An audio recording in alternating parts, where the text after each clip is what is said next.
नमस्कार, मैं रफी और आप देख रहे हैं डीएनएन इंडिया।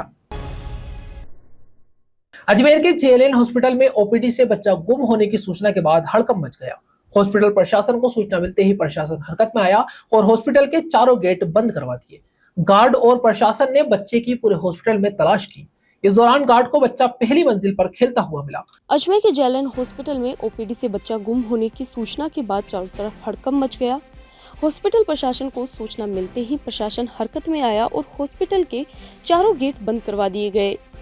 गार्ड और प्रशासन ने बच्चे की पूरी हॉस्पिटल में तलाश की।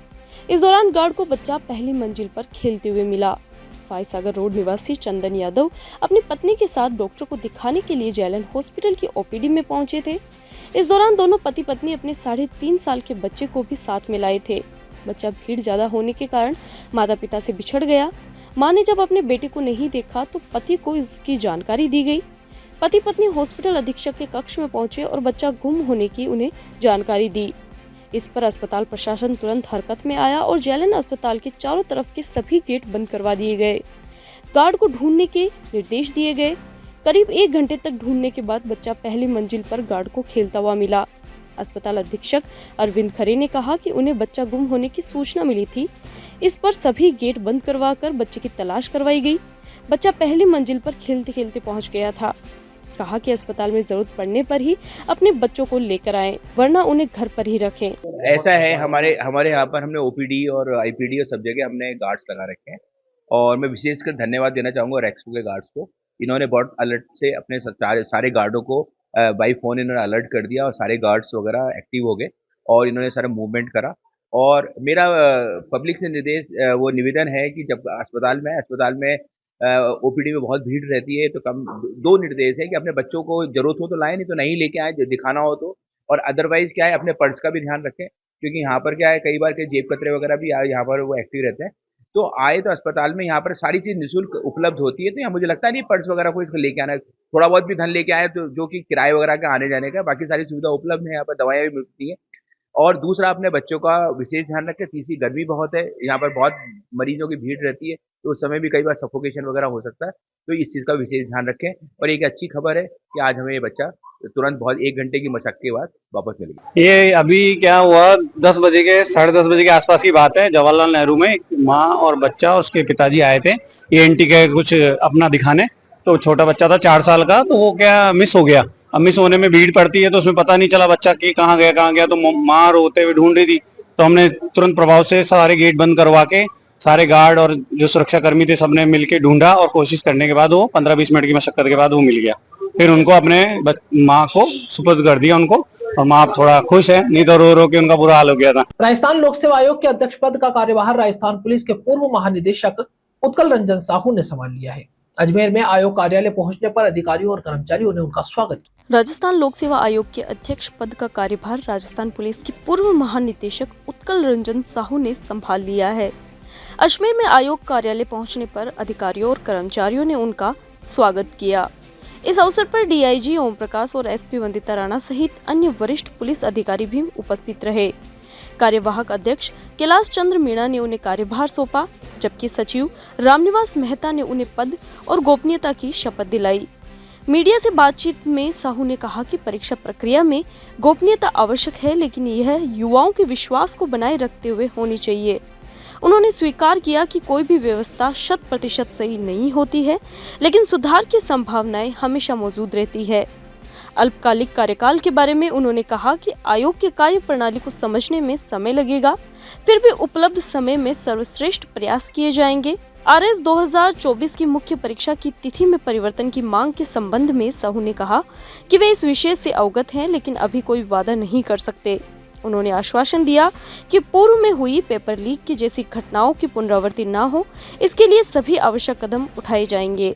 दोनों किसी भी काम को करने के लिए आपको एक बेसिक मिनिमम रिसोर्सेज की रिक्वायरमेंट रहती है कि अब यूपीएससी के पास क्या रिसोर्सेज है, उनके पास क्या व्यवस्था है, क्या सिस्टम है और यहाँ क्या है। मैं अभी जस्ट पहुँचा ही हूँ, कमेंट नहीं कर पाऊँगा, बट यूपीएससी का जैसे आप बता रहे हैं कि टाइम टेबल के अनुसार और समय से चीज़ें पूरी होती है, वो आइडियल सिचुएशन होना चाहिए, इसमें कोई दो राय तो है नहीं। सर पिछले कुछ समय से आरपीएससी में जो है वो बहुत हद तक कटेल डाउन हुई है, जो भी इंसिडेंट्स हुए हैं पेपर लीक के बाद से ही। क्या ट्रांसपेरेंसी के जरिए ट्रांसपेरेंसी का जो परीक्षा कंडक्ट कराने का जो व्यवस्था है वो ऐसी एक व्यवस्था है कि उसमें से कई सारे चीज़ों को आपको गोपनीय रखना ही पड़ेगा, परंतु तरीका ऐसी होनी चाहिए उसमें लोगों के परीक्षा देने वाले कॉम्पिटिटिव यूथ के उनकी भरोसा होना चाहिए कि नहीं, जो प्रक्रिया चल रही है उस प्रक्रिया सही चल रही है और सभी को बराबर की दृष्टि से देखती है, तो फिर आगे कोई दिक्कत नहीं है उसमें। और हर समस्या का कोई ना कोई समाधान का तरीका ढूंढने की आवश्यकता है। जो प्रॉब्लम्स अगर कहीं भी है किसी भी प्रकार, ऐसा कोई व्यवस्था नहीं है जो व्यवस्था 100% सही है।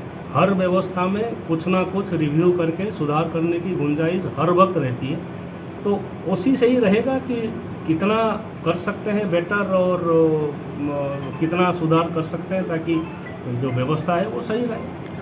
जो समय आप और कम रहेगा, अब जितना आप एक साल में क्या ऐसा कर सकेंगे, क्योंकि आज तो देखिए, क्योंकि अब समझने में भी समय लगेगा, आपको लगता है? बिल्कुल सही है, बिकॉज बिल्कुल ही अलग प्रकार के इंस्टीट्यूशन है, अलग प्रकार के काम है, अलग प्रकार के प्रक्रिया है, समझने के भी टाइम लगेगा और काम करने के लिए भी समय चाहिए, ये भी साफ बात सही है। बट जितना समय राज्य सरकार की तरफ से मुझे मिला है उसमें जितना बेस्ट कर सकता हूँ वही प्रयास करूँगा। एक पदों की लेकर भी यहाँ पर समस्या बनी रहती है, काफ़ी पद जो हैं वो खाली हैं, सदस्य भी अभी पूरे नहीं हैं, वो भी एक समस्या रहेगी आपके पास? देखते हैं, मतलब वो तो मैं कह रहा हूँ रिसोर्सेज की आवश्यकता तो रहती है, जो आवश्यकता है उसको कैसे पूर्ति करेंगे उसके आगे। 12 जून को पूरे विश्व में विश्व बाल श्रम निषेध दिवस मनाया जाता है। इसी अवसर पर मानव तस्करी यूनिट अजमेर के द्वारा बच्चों के अधिकारों, बच्चों से बाल श्रम नहीं करवाने के लिए सामाजिक व कानूनी स्तर पर उपलब्ध जानकारियों के बारे में आमजन को रैली निकालकर अवगत कराया। 12 जून को पूरे विश्व में विश्व बाल श्रम निषेध दिवस मनाया जाता है। इसी अवसर पर मानव तस्करी यूनिट अजमेर के द्वारा बच्चों के अधिकारों, बच्चों से बाल श्रम नहीं करवाने के लिए सामाजिक व कानूनी स्तर पर उपलब्ध जानकारियों के बारे में आमजन को रैली निकालकर जानकारियां दी जा रही है। डीवाईएसपी नेमीचंद ने बताया कि रैली अजमेर शहर में सिटी कोतवाली थाने के सामने से आगरा गेट, गंज तिराहा, नला बाजार, नया बाजार, गांधी भवन से होते हुए मुख्य बाजारों में निकाली जा रही है। बताया कि रैली निकालने के पीछे का उद्देश्य है कि बच्चों के हाथों में किताबें होनी चाहिए, ना कि हथौड़ा या किसी तरह का कोई औजार। बच्चों को उनका बचपन लौटाकर उनके हाथों में किताबें देनी चाहिए, जिससे उनका आने वाला भविष्य उज्जवल हो। कहा कि कोई भी इन नियमों का उल्लंघन करता नजर आता है तो उसके खिलाफ विधिक कार्रवाई की जाएगी, जो बाल श्रम अधिनियम के अंतर्गत आती है। इस रैली में चाची आवास राजस्थान महिला कल्याण मंडल का भी सहयोग रहा। आज विश्व बाल श्रम निषेध दिवस 12 जून को पूरे विश्व में मनाया जा रहा है। इस दिवस के ऊपर मानव तस्करी यूनिट अजमेर के द्वारा बच्चों के अधिकारों के बारे में और बच्चों से बाल श्रम नहीं कराने के बारे में जो कानून है, जो सामाजिक स्तर पर और कानूनी स्तर पर सारी जानकारियाँ रैली निकाल के दी जाएगी। कहाँ निकली रैली, कहाँ जाएगी? रैली अजमेर शहर के अंदर एक सिटी कोतवाली के सामने से रवाना होकर आगरा गेट, गंज तिराया, नला बाजार, नया बाजार, गांधी भवन और मेन बाजार के अंदर रैली निकालेगी। चूड़ी बाजार। इसका संदेश यही है कि बच्चों के जो बचपन में हाथ में किताब होनी चाहिए, उस दिन हाथ में हथौड़ा या पावड़ा नहीं होना चाहिए, उसके हाथ में बचपन उनको लौटा कर और उनको बचपन में किताबें ही देना मेन मकसद उद्देश्य यही है। पाया जाता है तो उसके खिलाफ में एफआईआर संबंधित थाने पे करके जो बाल श्रम के अधिनियम के नियमों के उल्लंघन करता है उसके। अजमेर के कुंदन नगर स्थित परमवीर चक्र मेजर शैतान सिंह राजपूत छात्रावास में बुधवार को क्षत्रिय युवक संघ के संघ प्रमुख भगवान सिंह रोल साहब सर का श्रद्धांजलि कार्यक्रम आयोजित किया गया। कार्यक्रम में अजमेर उत्तर विधानसभा क्षेत्र से कांग्रेस के प्रत्याशी रहे महेंद्र सिंह रलावता, पार्षद गजेंद्र सिंह रलावता समेत क्षत्रिय समाज के महिला पुरुषों ने भाग लेकर उनकी तस्वीर पर श्रद्धासुमन अर्पित किए। अजमेर के कुंदन नगर स्थित परमवीर मेजर शैतान सिंह राजपूत छात्रावास में बुधवार को क्षत्रिय युवक संघ के प्रमुख भगवान सिंह रोल साहब सर का श्रद्धांजलि कार्यक्रम आयोजित हुआ। कार्यक्रम में अजमेर उत्तर विधानसभा क्षेत्र से कांग्रेस के प्रत्याशी रहे महेंद्र सिंह रलावता, पार्षद गजेंद्र सिंह रलावता समेत क्षत्रिय समाज के महिला पुरुषों ने भाग लेकर उनकी तस्वीर पर श्रद्धासुमन अर्पित किए। विजयराज सिंह जालिया ने उनकी जीवन यात्रा और संघ के माध्यम से वैश्विक कल्याण में उनके सामाजिक सहयोग पर प्रकाश डाला। शिवदयाल सिंह ने रोल साहब सर के क्षत्रिय समाज के उत्थान में मातृशक्ति, शैक्षिक, सामाजिक, सांस्कृतिक मूल्यों को बढ़ाने एवं लोकतांत्रिक व्यवस्था में मानवीय मूल्यों की प्रतिष्ठा व सर्व समाज के कल्याण में महत्वपूर्ण भूमिका की जानकारी दी। महेंद्र सिंह रलावता ने उनके मानव कल्याण और क्षत्रिय समाज की बृहत्तर भूमिका के निर्वहन में अवदान पर चर्चा की। देवेंद्र सिंह ने रोल साहब सर के साथ बिताए प्रसंगों को सुनाते हुए कहा कि उन्होंने समाज और मानव मात्र के कल्याण के लिए जो कार्य किए हैं वह अनुकरणीय है। कार्यक्रम में प्रहलाद सिंह पीह, महेंद्र सिंह रलावता, सुमेर सिंह दिशनाऊ, राजलक्ष्मी शक्षावत सहित क्षत्रिय विकास प्रतिभाशोध संस्थान, मेजर शैतान सिंह शिक्षण संस्थान, राजस्थान क्षत्रिय महासभा, राजवंश क्षत्रिय महासभा लोहागल के पदाधिकारी व सदस्यों सहित अन्य लोग शामिल रहे। जैसा कि आपको विदित है कि विगत 5 जून को क्षत्रिय संघ के चतुर्थ संघ प्रमुख साहब आदरणीय भगवान सिंह जी रोल साहब सर पंचतंत्र में विलीन हो गए थे। उन्हीं के श्रद्धांजलि स्वरूप आज अजमेर के क्षत्रिय समाज के और क्षत्रिय समाज के अलावा विभिन्न समाज के जो भगवान सिंह जी साहब के कार्यों से जो भली भांति परिचित थे और जो एक जीवित संत आत्मा के रूप में जो भगवान सिंह साहब ने समाज के लिए कार्य किए, उन सबको दिशा दृष्टि देखते हुए आज अजमेर के विभिन्न समाजों द्वारा ये राजपूत छात्रावास मेजर परमवीर शैतान सिंह जी के माता जी के प्रांगण में श्रद्धांजलि समारोह का आयोजित किया गया, जिसके अंदर समाज के वरिष्ठ लोग और विभिन्न समाजों के प्रधान भी इसमें शामिल हो रहे हैं।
रुकते एक छोटे से ब्रेक के लिए, जल्द हाजिर होंगे खबरों के नए सफर के साथ। कैंसर बीमारी ही ऐसी है, चिंता तो होगी ना। लेकिन अब अपनी चिंता को बदलो विश्वास में, क्योंकि आदिनाथ कैंसर मेडिसिटी में है रेडियोथेरेपी, कीमोथेरेपी और कैंसर सर्जरी के उपचार के साथ आधुनिक सुविधाएं भी। विजिट करें आदिनाथ कैंसर मेडिसिटी एट चाची आवास Ajmer.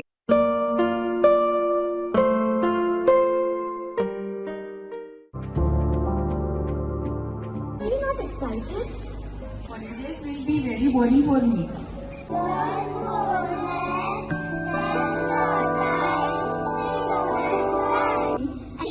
For cuisine, black rice and sugar. This black rice has a very unique flavor.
Ajmer के कोतवाली थाना क्षेत्र में वृद्ध महिला से ठगी का मामला सामने आया है, जिसमें अज्ञात महिला ने पीड़िता से सीनियर सिटीजन का कार्ड बनवाने के नाम पर पीड़िता को बातों में उलझाकर सोने चांदी के जेवरात उतरवा लिए। जेवरातों की कीमत करीब 2 लाख रुपए बताई जा रही है। पीड़िता के पुत्र ने कोतवाली थाने में पूरे मामले की शिकायत दर्ज कराई है।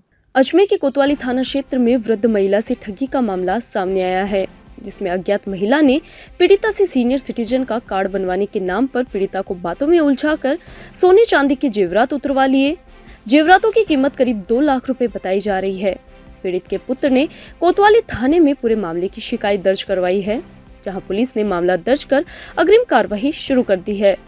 पुलिस के अनुसार नया बाजार अशोक गली निवासी विजय लक्ष्मी रोजाना की तरह दौलत बाग में सुबह सुबह टहलने के लिए आई। इसी बीच एक अज्ञात युवती वृद्ध महिला से मिली और सीनियर सिटीजन का कार्ड बनवाने के नाम पर पीड़िता को बातों में उलझाया। फिर अज्ञात महिला वृद्धा को दौलत बाग से बाहर ले आई और ई रिक्शा में बैठाकर ले गई। छोटे धड़े की नसिया के पास ही महिला ने पीड़िता से कानों की लटकन, पातड़ी, सोने की 2 अंगूठी समेत करीब 20 ग्राम सोने के जेवरात उतरवा लिए और वृद्धा को उसी ई रिक्शे में पुष्कर ले गई। पुष्कर में वृद्धा को बैंक जाने के नाम पर एटीएम के बाहर खड़ा कर दिया।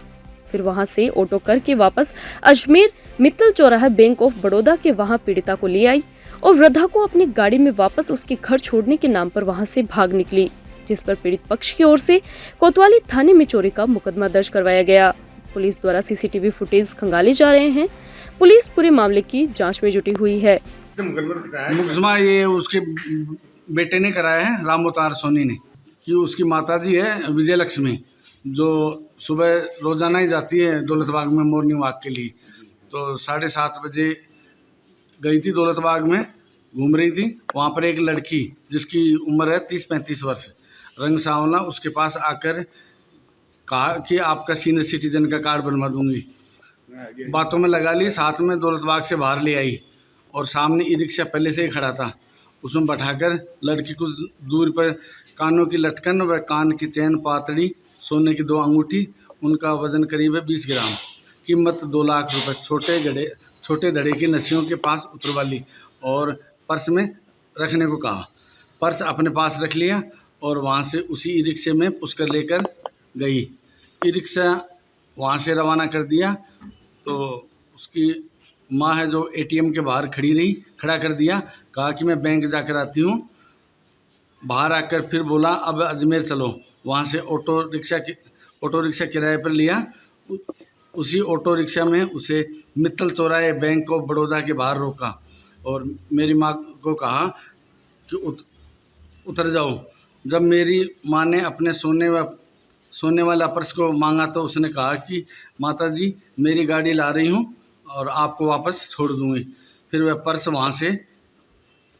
पर्स भी वहाँ पर दूँगी और वहीं छोड़कर उसी ऑटो रिक्शा में आगे चली गई। कुछ देर इंतजार किया, बाद में वो वापस नहीं लौटी। विजय लक्ष्मी सोनी, ये अशोक गली नया बाजार। कितने का होता है माल? लगभग 2 लाख। अजमेर के लोहा खान निवासी पीड़ित पक्ष ने दहेज के झूठे मामले में अजमेर महानिरीक्षक से निष्पक्ष जांच की गुहार लगाई, जिसको लेकर पीड़ित पक्ष की ओर से एक निजी होटल में प्रेस वार्ता कर मामले की जानकारी दी गई। अजमेर के लोहा खान निवासी पीड़ित पक्ष की ओर से दहेज के झूठे मामले में अजमेर महानिरीक्षक से निष्पक्ष जांच की गुहार लगाई गई है, जिसको लेकर पीड़ित पक्ष की ओर से एक निजी होटल में प्रेस वार्ता कर मामले की जानकारी दी गई।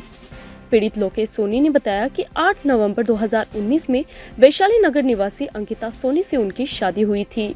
आज से 1 साल पहले महिला पक्ष की ओर से दहेज प्रताड़ना का उन पर झूठा मुकदमा दर्ज करवाया गया। बताया कि पीड़ित परिवार की ओर से महिला से किसी भी तरह की कोई दहेज की डिमांड नहीं की गई थी। बावजूद इसके थाने में उनके खिलाफ झूठा मुकदमा दर्ज करवाया गया, जिसके बाद पीड़ित ने 30 जुलाई को फैमिली कोर्ट में तलाक की याचिका दायर की, जिसके बाद महिला द्वारा वापस महिला पुलिस थाने में झूठे मुकदमे दर्ज करवाए गए, जिससे परेशान होकर पीड़ित पक्ष की ओर से पुलिस प्रशासन से न्याय की गुहार लगाई गई। पीड़ित ने बताया कि उसकी पत्नी के पीहर में उसकी भाभी ने परिवार से परेशान होकर आत्महत्या कर ली। उसका केस चल रहा था उनके परिवार वालों पर। केस में आर्थिक सहायता भी पत्नी द्वारा मांगी जाती थी। पीड़ित ने बताया कि एक बार पत्नी का परिवार घर पर आया और माता पिता से अलग रहने और आर्थिक सहायता देने की धमकियां दी। पीड़ित ने बताया इन सब के लिए मना करने के बाद से पत्नी व उसके परिवार द्वारा उन पर झूठे मुकदमे में उन्हें फंसाया जा रहा है। जिससे परेशान होकर पीड़ित ने जिला पुलिस प्रशासन से न्याय की गुहार लगाई है। मेरी शादी 8 नवंबर 2019 को अंकिता सोनी वैशाली नगर निवासी से हुई थी। उसके फादर का नाम है राकेश सोनी और मदर का नाम है नीलम सोनी। इन्होंने मेरे पे आज के 1 साल पहले एक दहेज का झूठा मुकदमा दर्ज कराया है, जिस चीज़ के लिए हम बहुत परेशान हैं। और इस चीज़ के हमने इनसे कभी कोई दहेज नहीं मांगा है, हमने इसको बहुत अच्छा रखा है, पर इसकी नाजायज़ डिमांडें इतनी रही कि हमको ये कदम उठाना पड़ा मुझे कि मैं इससे तलाक लूँ। इसलिए मैंने इससे 30 जुलाई को फैमिली कोर्ट में तलाक की पिटीशन लगाई और उसका बाद में इसको ने बोला कि मुझे 1 करोड़ रुपए दो तब मैं तुम्हें तलाक दूंगी। अब तुम अगर वो नहीं दे पाओगे तो मैं तुम्हें और तुम्हारे पूरे परिवार को एक दहेज के और झूठे मुकदमे में फंसा के जेल में हमेशा के लिए बंद करूंगी। उसके बाद में इसने 15 दिन बाद में जैसे ही मैंने ये लगाई तो इसको लगा कि इसको अगर एक 1 साइडेड तलाक मिल गया तो मेरे पैसे नहीं आएंगे। तो इसने मुझे वापस वहाँ पे जाके महिला थाने में मेरे और मेरे मम्मी पापा और मेरी सिस्टर के खिलाफ मुकदमा दर्ज कराया ये दहेज का। और उसके बाद में हमने हर चीज़ से सहयोग करा है पुलिस को कि आप जब हमें पूछताछ के लिए बुलाया है हम गए हैं। इसने हम पे आरोप लगाया है कि मैंने इसको जला के बाहर निकाल दिया घर से। ऐसा हमने कभी कुछ नहीं करा है। इससे हमने दहेज नहीं मांगा है। हम 5 साल बाद में इससे दहेज मांगेंगे ऐसा हम कभी नहीं सोच सकते। मैं इसको शादी के बस 15 दिन बाद में दुबई लेके गया हूँ घुमाने के लिए 15 दिन के लिए। जो वहाँ इतना अच्छा रखने के लिए इसको रखेगा वो इससे दहेज मांगेगा। फिर मैं 2020 में फिर इसको घुमाने के लिए फिर से दुबई लेके गया, जब मेरे सिस्टर जियाजी हम सब बहुत अच्छे से घूम के आए। और ऐसी कोई जगह नहीं है जहाँ इसको मैंने अच्छा नहीं रखा हो। इसकी एनिवर्सरी हो, इसका बर्थडे हो, हमेशा इसको अच्छे से अच्छा रख के इसको गिफ्ट दिए हैं, हमेशा इसको अंडरस्टैंडिंग रखी है। पर जब इसकी भाभी ने 2023 में इसके भाई की अंकुश सोनी की शादी हुई थी और इसकी भाभी ने 2.5 महीने बाद ही इसकी भाभी को इन लोगों ने इतना परेशान करा कि उसने 2.5 महीने बाद ही सुसाइड कर ली। और उस सुसाइड के बाद में इन्होंने हमसे पैसे की बोला कि मेरे मम्मी पापा को सपोर्ट करो, मुझे ये पैसे दो और आप इन लोगों को सपोर्ट करोगे जब जाके इन ये इस चीज़ से निकल पाएंगे। तो उसके रिया पे इन्होंने हमसे पैसे की डिमांड करना चालू कर दी। फिर इसने अंत में ये कर दिया कि आप अपने मम्मी पापा को अलग करो और अलग से मेरे साथ चलो, मेरे को अमेरिका जाना है, मेरे को डायमंड का कोर्स करना है। मैंने इस चीज़ के लिए मना कर दिया कि मैं मेरी मम्मी पापा को अलग नहीं हो सकता। तो ये 11 अप्रैल को इसकी मम्मी पापा भाई और इसके भाई के सारे दोस्त इकट्ठे होकर मेरे घर पे आए हैं। मेरे घर पे आके इन्होंने हमारे को बहुत दबाव बनाया कि है ना या तो पैसे दो या फिर अपने है ना मेरे पापा को बोला कि आप अलग रहो, अलग करो अपने बेटे को। मेरे पापा ने बोला मेरे एक ही बेटा है, मैं इसको अलग नहीं कर सकता हूँ। तो बोला कि ठीक है, अगर आप अलग नहीं कर सकते हो और डिमांड नहीं कर सकते हो हमारी लड़की की पूरी, तो हमारी लड़की इस घर में नहीं रहेगी। इस चीज़ के बाद में ये गए हैं और इन्होंने हमारे पे दहेज का झूठा मुकदमा लगाया है। अंकुश सोनी पुत्र राकेश सोनी के साथ अजमेर में, और मेरी बच्ची ने शादी के मात्र 3 महीने बाद में सुसाइड कर लिया। मतलब उसको इतना परेशान किया पैसों के लिए और मतलब दहेज के लिए इतना टॉर्चर करा उसको। और मतलब लड़का इतना गलत और इतना घटिया कि मतलब दारू पी के और रोज़ मारना और लड़की को ज़बरदस्ती दारू पिलानी और मतलब गलत उसके साथ सब कुछ करना। और मतलब इतना आतंक अपराधी निकला वो लड़का जिसकी कोई सीमा नहीं। मतलब बच्ची से बात मतलब शादी के 4 या 5 दिन बाद से तो झगड़ा चालू कर दिया उसने बच्ची से। और इनके माँ और इनके फादर की और इसकी जो ननद है अंकिता सोनी, इनकी सबकी डिमांड रहती थी कि भाई हमारा मतलब तुम्हें हैसियत के अनुसार शादी नहीं करी और तेरे बाप ने मेरे मतलब कुछ दिया नहीं इतना जितना हमारी इच्छा थी, जो हमारे को बोला था जो दिया नहीं उन्होंने। कब आपकी बेटी ने सुसाइड किया? ये 22 मई 2023 को। शादी के कितने समय बाद? 3 महीने बाद। अभी इसमें क्या कार्रवाई चल रही है? इसमें अभी लड़का जो अंकुश सोनी है वो जेल में है अभी 4 महीने से। पहले इन्होंने मतलब मात्र 2 जैसे अरेस्ट हुए 5 मतलब जैसे अपन ने जो केस किया ना, तो जैसे बच्चे ने सुसाइड किया उससे जस्ट ये 5 महीने तक तो इन्होंने फरारी काटी। मतलब 5 महीने तक पूरे घर वाले सब फरार रहे। किसने नाम बताओ? अंकुश सोनी, राकेश सोनी और नीलम सोनी। और उसके बाद में जैसे इनको ऑर्डर मिले थे कोर्ट से, फिर ये अरेस्ट हुए और 2 दिन बाद में इनकी जमानत हो गई थी। और उसके बाद में मैंने वापस हाई कोर्ट में अपील करी, जब जाके लड़का आज अंदर है। और इनके माँ बाप को भी मतलब राकेश सोनी नीलम सोनी को मतलब ऑर्डर आए हुए हैं जेल जाने के। भाई मैं तो ये चाहता हूँ कि जो मेरी बच्ची के साथ हुआ वो इनके साथ नहीं हो या मतलब और किसी बच्चे के साथ नहीं हो। मतलब ये इतने घटिया लोग हैं, ऐसे लोग हैं। जिनका साला है आपके? हाँ, इनका जो साला है उसके साथ ही मैंने मेरी बच्ची की शादी करी थी।